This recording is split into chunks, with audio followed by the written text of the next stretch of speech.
How to fix Etsy identity verification failed. So if you're having this issue where the identity is not being verified inside of Etsy, this normally happens due to two things.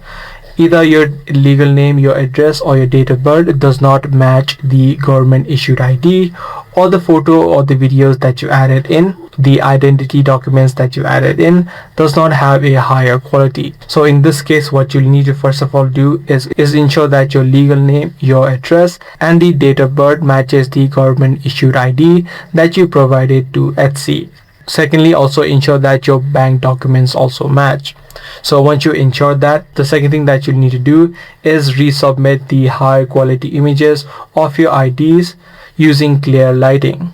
So once you do these two things, you should be able to fix the identity verification fail. Now apart from this, what you can also try at is you can head over to the email for persona links.